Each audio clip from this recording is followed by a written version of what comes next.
Ghana's new cybersecurity amendment bill is one of the hottest topics right now because while the aim is to tackle and protect us from cybercrime, regulate new emerging technologies like AI, crypto, cloud technologies, and also the most interesting, which I find the most necessary, is tackling the spread of misinformation and misleading information. While all of this is very necessary and very good, it gives one single authority a lot of power, and that's where the controversy begins. So number one, I'll talk about the good side of this bill. Number two, I'll talk about what is actually concerning for some of us or most of us. And number three, I'll compare this to other countries that have similar agencies and authorities, locally like Nigeria and internationally like the US and the UK, to see what is actually working for them and what makes some of our clauses a problem. Now, you can use the chapters in the description to move to different sections of the video. So 32 pages. What is the objective? What is the amendment actually talking about? We'll start with prosecutorial and police powers. Number one. Section 4A, Clause A, basically states that the CSA is empowered to investigate and prosecute cybercrimes. And Section 20B simply says its officers are granted full powers of a police officer. Number two, regulation control. This regulation covers the security of digital services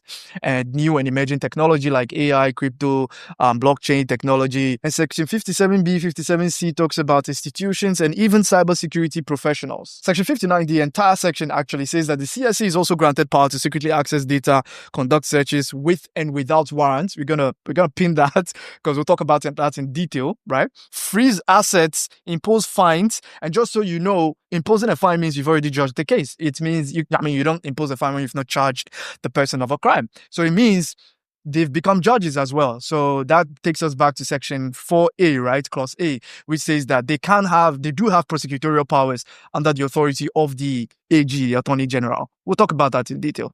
Number four, we have new offenses, Section 67A and its related parts, which seem to be the broadest part, broadest section actually. The bill creates new specific offenses for cyberbullying, online harassment, cyber stalking, computer-related forgery, and spread of misinformation, which I think is very necessary. There's a lot of young ones online that need to be protected. Women need to be protected. They are constantly harassed and bullied online, and we can't prevent people from using the internet, especially the kids. So the best we can do is protect them whilst they use it. And also the issue of spreading false information and misleading information. I do like that this is a part. In fact, it says that, for example, if you are convicted with spreading misleading information, you can be charged up to 25,000 cedis. That's a fine of up to 25,000 cedis, or imprisonment from 3 to 5 years, or both of them. That's wild. Number five, I think, funding. The summary of Section 31 says the CSA is funded through a significant portion of fines. It collects 50% of that. A share of communication service tax, 12%. That is, taxes on mobile money, buying airtime, buying data, stuff like that. A corporate tax of 9%, and money approved by the parliament. These are sources of revenue for the Cybersecurity Authority. So in short, this is what the new bill is basically talking about, basically amending and its additions. Looking at the bright side, we do need the use of the internet to be controlled and managed, and I think this is what the bill is aiming to do. But let's talk about the concerns that this bill brings forth. Firstly, we've heard of separation of powers, right? Now, concentration of powers is what we have here with the Cybersecurity Authority. The Cybersecurity Authority has policing powers, investigative powers, and prosecutorial powers. Policing powers involve, stop, search, and seize, arrest, making arrests, carrying arms on duty, issuing warrants. Investigative powers include, building a case file on an accused or a suspect, tracking his location, where does he stay, where does he work at, interviewing or questioning his colleagues, his managers, his friends. Are his friends also accomplices? Just building a case file on somebody. And prosecutorial powers, you can look at it this way: a courtroom, a judge, a lawyer, the jury, finding out if an accused person is guilty of a crime or innocent. So all of these things, from arresting to building a case on him or her, let's not be misogynist, equality, right? So it could also be a her. So all of that, to charging the person with a crime, to convicting, is all done by one body. And let's not forget that it's all done with a financial incentive. One body doing all of these things needs to be thoroughly checked and balanced, but there seems to be none. And they only answer to the minister and the president. Can you imagine? They say prosecution is done under the authority of the Attorney General. Right. But by the same authority. Right. That's the problem. The CSA does the prosecution. Whether they're under the authority of the AG or not, the same body that arrests you and investigates and builds a case on you prosecutes you. The same body that knows that when they fine you, they get 50%. In the US, for example, investigations and prosecutions are done separately.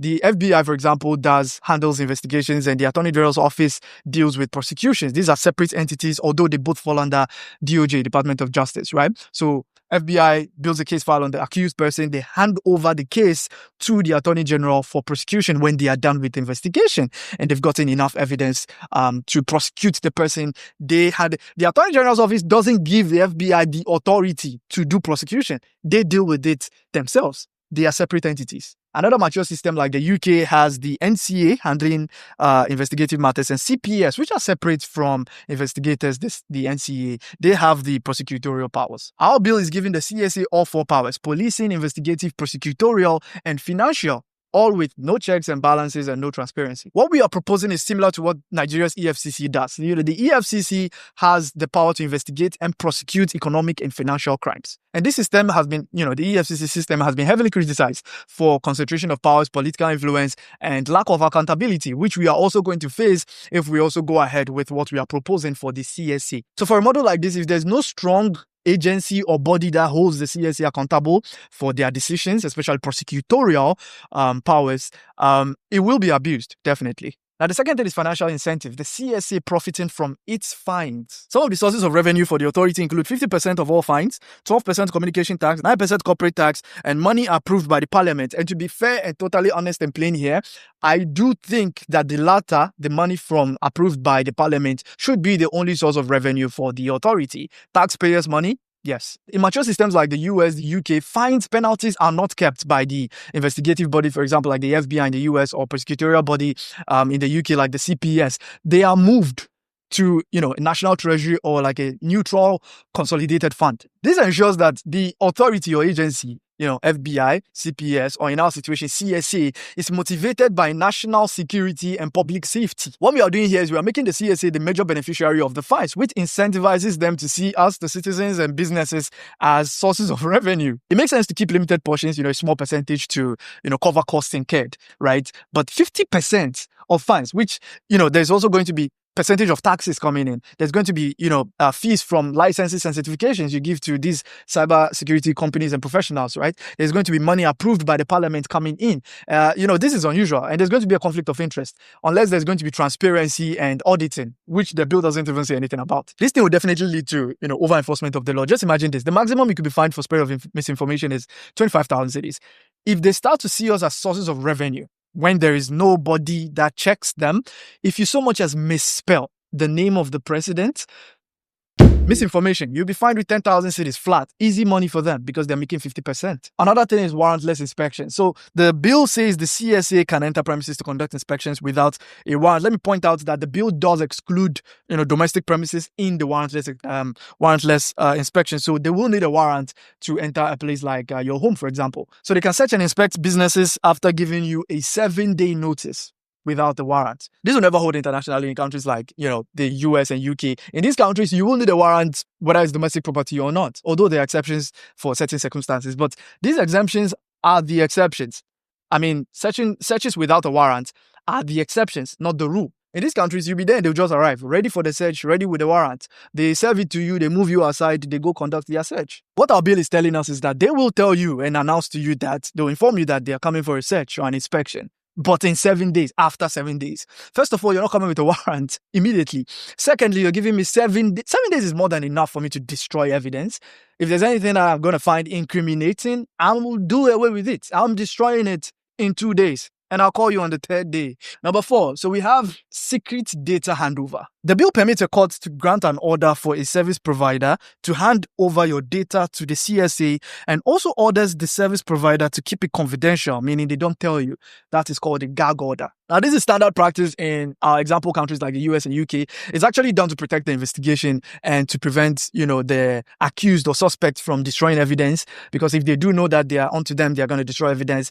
If there are any, they could also flee, right? So it's done to protect the investigation. But their gag orders do have a time limit. There's a time limit, which after that, the network provider, if it is AT&T or MTN, or service provider, it could be Google, right? Or Apple, has to notify the user. Our gag order has no time limit. They don't, it doesn't include when to notify the user. Now, the most interesting section, let's talk about freedom of speech, because from what I'm gathering over here, the government is trying to suppress free speech. I saw a comment somewhere, it says freedom of speech is guaranteed, but freedom after speech is not. In the US, for example, lying, spreading, false information is generally not considered illegal. As interesting as it seems, which I also found it interesting, but it is protected speech under the First Amendment.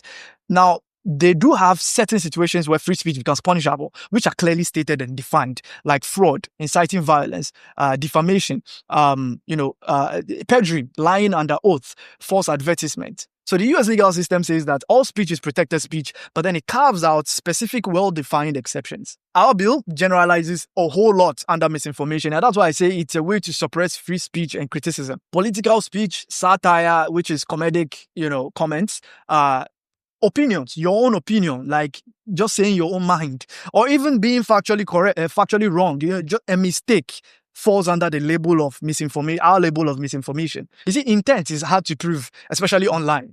How do you know that how do you prove I deliberately wanted to spread misleading information? What if I was just factually wrong? What if it was just a mistake? I got my facts wrong. Or what if it was just my opinion? What, I can't say my mind now? You see, the bill doesn't give way for these exceptions. There's no clear-cut definition for what misleading or misinformation is. This topic about fake news and spreading misinformation is a global issue. And I'll give you an example. Just today, I was scrolling social media, right? The news, and I came across a headline. I went to check online to see if it is true. And there was several articles and websites about China's new influencer policy. So basically, influencers discussing topics such as finance, law, medicine, or education will need to provide professional qualifications or certifications. It could be a degree, it could be a license. So any form of legal advice, health and wellness, financial guidance, legal opinions, educational comments, these have been classified as sensitive topics, and you will need to provide verifiable qualifications to speak on these subjects. The penalty is you are banned or suspended from the platform, or you pay a fine of $14,000. Now, this is how you tackle spread of misinformation with clearly defined specifics. An example is during the COVID time, a bunch of people just came, a bunch of non-professionals, let me put it that way, coming online to tell us to not take the vaccines because the vaccines will kill you. And then we have people agreeing with them and they're like, okay, I'll take my chances with COVID.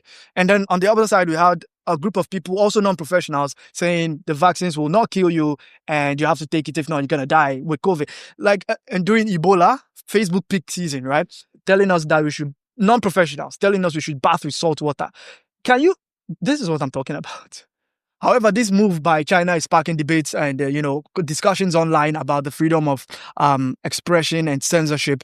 You see, the thing is, tackling fake news and misinformation is a global problem. It's not just a Ghana problem. So I do get the point, but you have to do it and do it well. Like the example of the US where they say every speech is protected and free, but then they go ahead to, give clear, well-defined exceptions. Our section 67A clause 8 is so broad and there is nothing to protect, opinions, satire, and even genuine, honest mistakes. The funny thing is this authority that is given the power to do everything gets to decide what is true and false. That raises concerns of censorship and infringing on the freedom of expression, freedom of speech. Now, before I end this, one thing I forgot, which I see nobody talking about, is that section 57C, clause 4, it says 30% of the revenue of a cybersecurity professional or service provider goes into the Cybersecurity Authority's fund.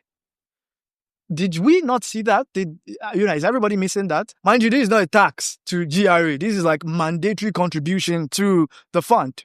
Basically another source of revenue for the CSA, including 50% of fines, 12% communication tax, 9% corporate tax, monies approved by the parliament, fees from licenses and, certifications to these cybersecurity professionals and services. And these same cybersecurity professionals and services that you've taken fees for you to give them licenses and certifications to operate, you are now taking 30% of their revenue again. 30%. 30%. There's also no transparency in how the money will be collected, how it's going to be used. Is it going to be annual? Is it going to be a one-time thing? It's just open. It's an open statement. We'll take 30% of your revenue. Nothing like. In fact, boys in tech will suffer. Boys and girls in tech will suffer. So these are my questions. Number one, the CSA will prosecute under the authority of the Attorney General. How is that going to work? Is there going to be a signed-off clearance by the AG, or there's going to be public reporting of prosecutions initiated by the CSA, approved by the Attorney General? Number two, so many sources of funds for the CSA. 50% of fines, 9% of corporate tax, 12% communications tax, 30% revenue from service providers and professionals. We have money approved by the parliament. We have fees from licenses and certifications. Why does an enforcement body get these much sources of funds and direct shares of taxes and fines and not send it off to a national treasury? What checks are in place to actually prevent conflict of interest and to place the focus more on national security and public safety and not, revenue generation? Number three, who defines misinformation? What protects our opinions? What protects satire? What protects legit, genuine mistakes from being labeled as false or misleading? Number four, the gag orders that order the service providers to, not disclose the warrant to the affected users or consumer. It's not supposed to be indefinite. So there needs to be a time frame. How long is it going to be? Number five, what independent body, checks it could be Inspector General, it could be auditing, but what body checks and vets the CSA's use of power? Powers like arresting, prosecution, freezing assets, and even funds that have been collected, that should go to the National Treasury and not kept by the authority. So the good thing is we are regulating new and emerging technology. We are strengthening the country's internal cyber defense and capabilities. And we're also protecting ourselves, cyberbullying, harassment, and all of that, which is very necessary. And that's good. That's the bright side of the bill. Where it becomes concerning is concentrating so much power into one body, the power to police, the power to investigate, the power to prosecute, all with weak oversight and transparency. There is financial conflict of interest. There is, privacy is eroding, because what do you mean a 7-day notice overrides the need for a warrant? Isn't that also a negative to you? There's also threat to free speech. There's a threat to free speech because misinformation as labeled in the bill is vaguely defined, and that can be used against, government critics especially. The bill needs to provide a clear system where the Cybersecurity Authority answers to Parliament, publicize their reports on prosecutions, and sends all funds to the state, the National Treasury. If all these are not in place, who watches the watchers? You know what I mean? Anyway, I do appreciate that the government put this out for us to also analyze and give our criticisms and opinions. And I do hope that you and I are able to make a change. But as usual, time will do. You're welcome.